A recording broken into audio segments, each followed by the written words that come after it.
Good afternoon on what is a warm, bright and slightly breezy day. It is Tuesday the 30th of April and I'm in the reading Nook with a nice hot cup of tea.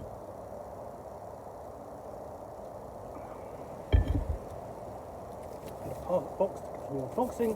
So I'm going to pull it out of here. It's this. Discover Chepstow Castle. Now, this last weekend I was actually in Chepstow Castle, hence I have this book in the location there. So you can see basically it's in South Wales, literally not far across the border between Wales and England, on the way to Newport and Cardiff. But I was there for a little convention called Dice on the Borderlands, and well, I got to role play in a castle. How cool is that?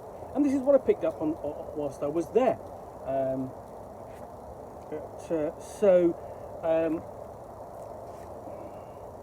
A nice big introduction there on the inside cover. You've got a really good bird's eye view of the castle, and you could walk all over the castle more or less. There are bits that were closed off for safety, and then we get into contents page there, and you've got about a photograph and an introduction. And it is a magnificent castle. It sits sort of like perched on a hill looking across the river, as you can see here. This river, this is the rear, and basically the river sort of like winds in like that, sort of like, winds round and around the edge of the town and out to the Severn Estuary. It's got a history of Chepstow Castle, and there are several rooms in there which are habitable, including the Earl's room, which is where we were gaming. We've got about 5 or 6 tables in there, so we had 35 people in there. So we've got the location of all the original builders' castles. It's a connection to the Marshall family. The castle doors, they're amazing. There are the castle doors, and you can see that there are big, heavy wooden doors. Those don't open, but the room to the Earl's,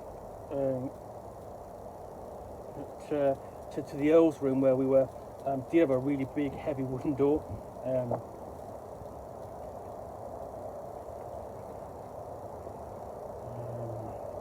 And here essentially you go through the history of it and just how it's developed over the centuries. Plenty of photographs and illustrations. So essentially this is maintained by essentially the equivalent of the Welsh Tourist Board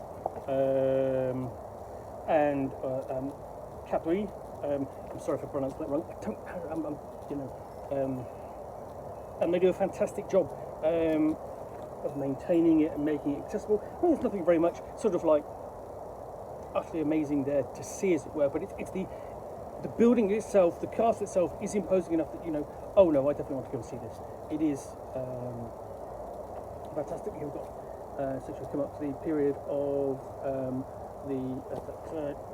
Charles I and up to the period of the English Civil War.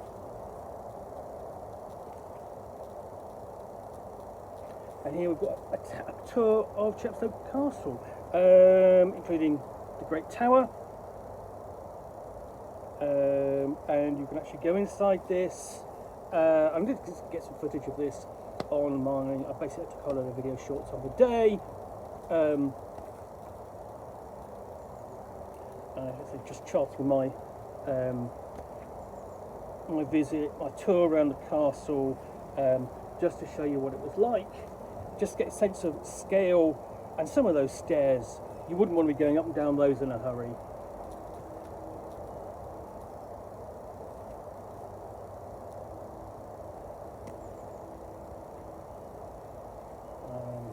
Give a guide to the building stones at Chepstow, and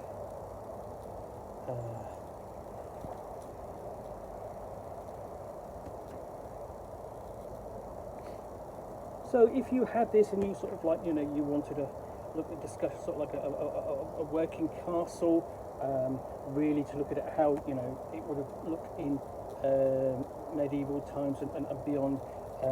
This is a really good guidebook. I mean, it's got all the all the floor plans.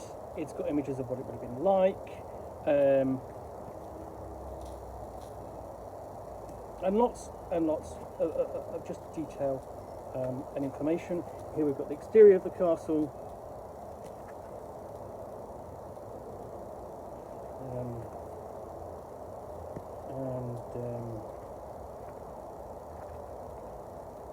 And out to the bulwarks camp. I've got further reading there, and inside we've got a full ground plan. And one of my gaming colleagues actually turned up with a guidebook from 1978, and then we've got a timeline. There we go. And all that cost me £5. Brilliant, it's a great little guide to a castle, and absolutely worth a visit. Chepstow is nice, a bit small, not very much necessary to see in there. There is a museum and a tourist centre there as well. It's a lovely little town.